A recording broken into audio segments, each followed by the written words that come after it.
the Miami Heat are probably the smartest franchise in the NBA. Pat Riley's out here playing chess, not checkers. The rest of the league's playing checkers. He's playing chess. They go out, they pick up Terry Rozier from the Charlotte Hornets for Kyle Lowry and a protected first-round pick. Instead of getting a Drew Holiday, Dame Lillard, DeJounte Murray, they get Terry Rozier, who statistically is almost just as good, for a fraction of the price. Kyle Lowry was averaging like 8 points per game this year, coming off the bench. And they give up, it's going to be a mid-first-round pick?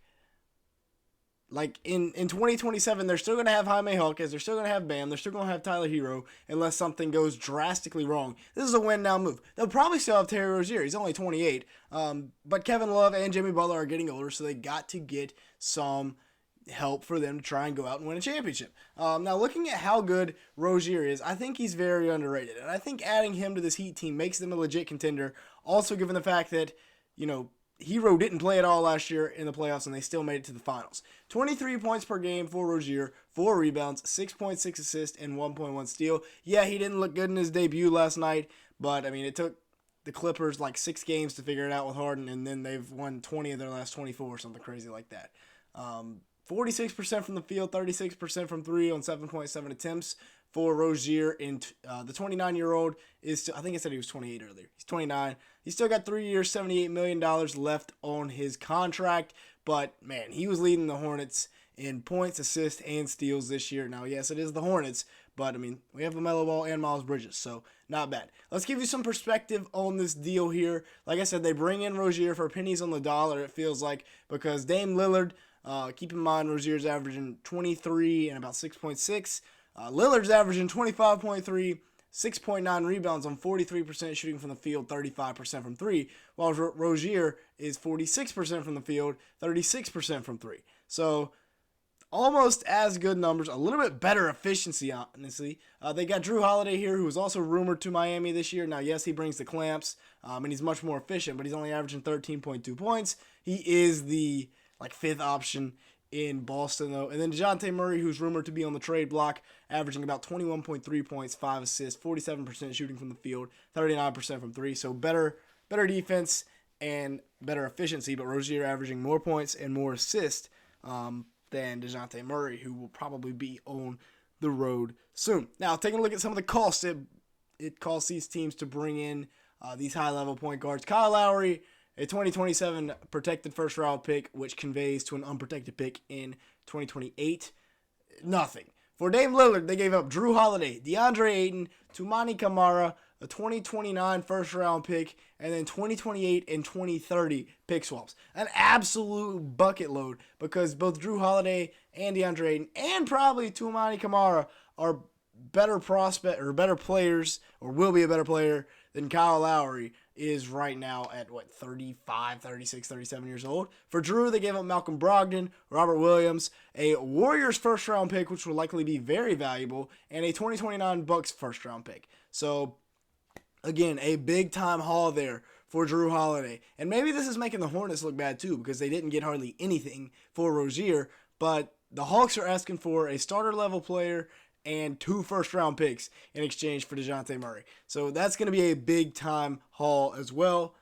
Maybe the Hornets did a bad job, or maybe the Heat just fleeced them. I think it's a win-win for both teams. We'll get to the Hornets' point of view later. But real quick, if you are not already subscribed to the channel, make sure to hit that subscribe button. Also, hit the like button if you are enjoying this video at any point. We're trying to hit 100 likes on all the videos from here on out, so make sure to do that. And with that being said, let's go ahead and continue on. Looking at the Heat now have 4 scorers averaging 20 or more points per game. 21.5 points per game for Bam, 10.5 rebounds, 4.3 assists, and 1.1 steals per game.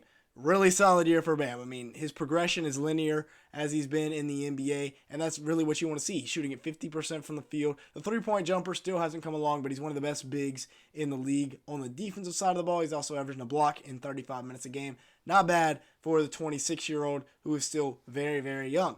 You have Tyler Herro, who on the year averaging 22 points per game, 5.5 rebounds, 4.1 assists, and 1.2 steals. Remember, this Heat team made it to the finals. Yes, they had Max Strus and Gabe Vincent, or Strus and Gabe Vincent, but they made it to the finals without Herro, who's shooting at 44% from the field and 40% from 3 on 7.2 attempts this year. Not bad for the 24-year-old. So like I said, that pick in whatever year it is, probably like 2027, 28, it's still not going to be valuable because they still have Herro who's 24 and Bam who's 26. Jimmy's still hooping. We know by this point he tends to coast in the regular season. You see the numbers there, and then turn it up in the playoffs. He'll probably add 4 or 5 points per game and a couple of rebounds, a couple of assists to those numbers once playoff season comes around. But the big thing for Butler is 40% shooting from 3 on two attempts, but still 40% shooting from 3. That's big time for Jimmy, who really hasn't been a three-point shooter as of late. He's more of a mid-range guy, which is why he starts, turn it up in the playoffs. Now, Jaime Jaquez Jr. is a guy that, you just put him into this system and he fits effortlessly. He's averaging 14 points per game, 3.9 rebounds, 2.7 assists, and 1.1 steals. And with Jaquez, this Heat team has a legit young core. 51% shooting from the field, 35% from 3 on 2 attempts for the 22-year-old. So a 22-year-old Jaquez, 24-year-old Herro, and a 26-year-old Bam. That's a nice big 3 for the future. Now, let's take a look at the Hornets' point of view. Originally, I was like, what? But, it's not terrible. You get Kyle Lowry, probably going to flip him. He's not going to play a game in a Hornets jersey. He's either going to get flipped or bought out. The 2027 first-round pick, like I said, it probably won't be in the lottery, so we'll probably end up getting like a pick somewhere in the 15 to 25 range, if I had to guess, because the Heat will still be good. And like I said, Kyle Lowry, likely to be flipped. Mitch Kupchak said he's not even playing a game. But the big thing for the Hornets here is between these two guys, with Hayward's expiring deal and Terry Rozier going to the Heat, we now have $55 million extra dollars in cap space this year. If you look at that, we have about $92 million tied up next year, and if we decline the player option on Book Night, or the team option on Book Night, that's an extra $6 million. Really no reason to keep him around. So we should have, 40 to 50, maybe closer to 60 million, depending on what we do with like Cody Martin at the deadline, because we're gonna have to bring back some guys like Miles Bridges. He is a must re-sign. If we trade PJ Washington, I wouldn't be that mad. I'd like to keep him around, but he just has not really developed. There's different timelines here. Okay, LaMelo, Brandon Miller, the rookie, obviously. Miles is 25. Mark's in his second year.